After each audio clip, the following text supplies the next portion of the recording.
आईने हिंदी के एक नए एपिसोड में आपका स्वागत है, जहां आपके लिए लेकर के आते हैं इंडियन डिफेंस से जुड़ी प्रमुख अपडेट को। और आज के अपने इस वीडियो में हम बात करने वाले हैं स्वाति वेपन लोकेटिंग रेडार के बारे में। दोस्तों, 30 मार्च को मिनिस्ट्री ऑफ डिफेंस ने भारत इलेक्ट्रॉनिक्स लिमिटेड के साथ 990 करोड़ रुपए में 12 स्वाति वेपन लोकेटिंग रेडार का एक कॉन्ट्रैक्ट साइन किया है।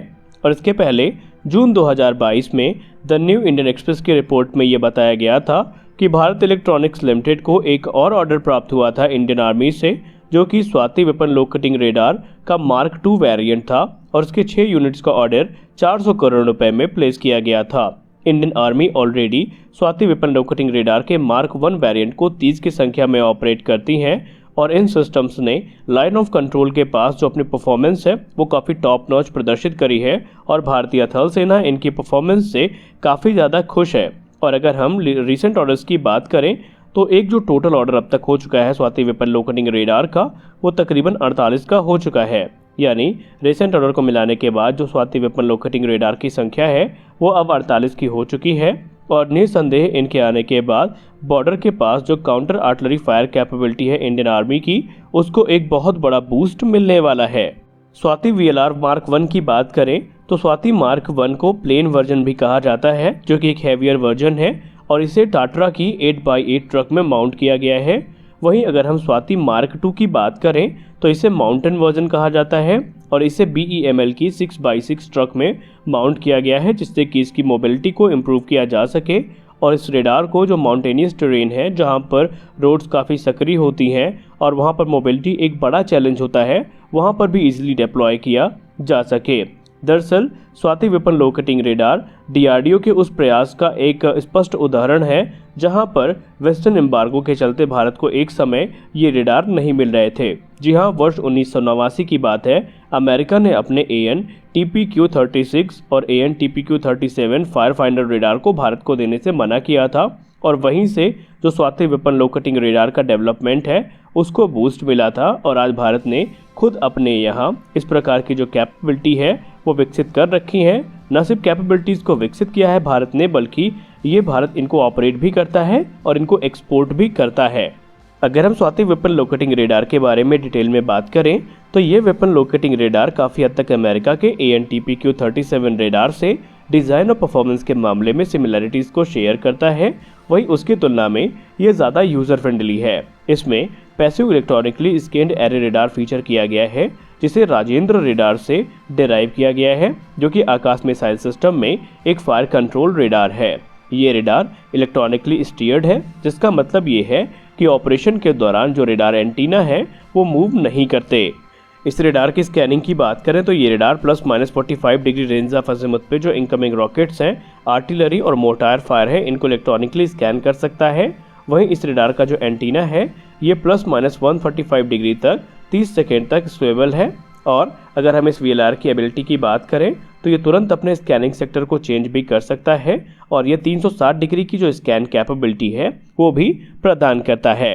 स्वाति वेपन लोकेटिंग रेडार की वर्किंग की बात करें तो ये weapon locating radar basically enemy side से आने वाले incoming artillery rounds, mortar rounds या फिर रॉकेट को डिटेक्ट कर सकता है, ट्रैक कर सकता है। साथ ही साथ जो लॉन्चर्स हैं उनकी लोकेशन को लोकेट भी कर सकता है। वहीं अपने सेकेंडरी रोल में ये जो फ्रेंडली गन्स हैं उनके द्वारा फायर किए गए जो राउंड्स हैं उनके फॉल को भी ट्रैक करता है, ऑब्जर्व करता है और फायर करेक्शन में काफ़ी ज़्यादा मदद भी करता है। स्वाति वेपन लोकेटिंग रेडार कितना पावरफुल है इसका अंदाज़ा आप इसी बात से लगा सकते हैं कि जो एनिमी की तरफ से जब भी कोई आर्टिलरी सेल, मोर्टार या फिर रॉकेट फायर किया जाता है तो उनके प्रोजेक्टाइल मोशन और ट्रेजेक्टरी के आधार पे लॉन्चर की जो एग्जैक्ट लोकेशन है वो स्वाति वेपन लोकेटिंग रेडार की सहायता से पता करी जा सकती है और उसके बाद उनके खिलाफ जो एक्शन है वो लिया भी जा सकता है। इसमें इस्तेमाल किया जाने वाला जो C-बैंड फेज्ड एरे रेडार है ये अपने रेडार वेव की डायरेक्शन को सिर्फ सिग्नल के फेज को इलेक्ट्रॉनिकली शिफ्ट करके चेंज कर सकता है और उसमें जो एंटीना है इसको फिजिकली मूव करने की भी ज़रूरत नहीं होती और इसके चलते जो स्वाति रेडार है ये काफ़ी कम समय में जो बड़ा एरिया है उसको कवर कर लेता है। अब आइए बात कर लेते हैं स्वाति वेपन लोकेटिंग रेडार के टेक्निकल स्पेसिफिकेशंस के बारे में। स्वाति की जो इंस्ट्रूमेंटेड रेंज है वो 50 किलोमीटर की है। वहीं अगर हम प्रोबेबिलिटी ऑफ डिटेक्शन की बात करें तो वो 90% की है। इसे -30 से +55 डिग्री सेल्सियस के टेम्परेचर में भी ऑपरेट किया जा सकता है और इस वेपन लोकेटिंग रेडार को 16,000 फीट के एल्टीट्यूड पे भी इजीली ऑपरेट किया जा सकता है और इसे डिप्लॉय करने के लिए 30 मिनट से भी कम का समय लगता है। 81 mm के मोटार राउंड के लिए इसकी जो डिटेक्शन रेंज है वो 4 से लेकर के 20 किलोमीटर की है।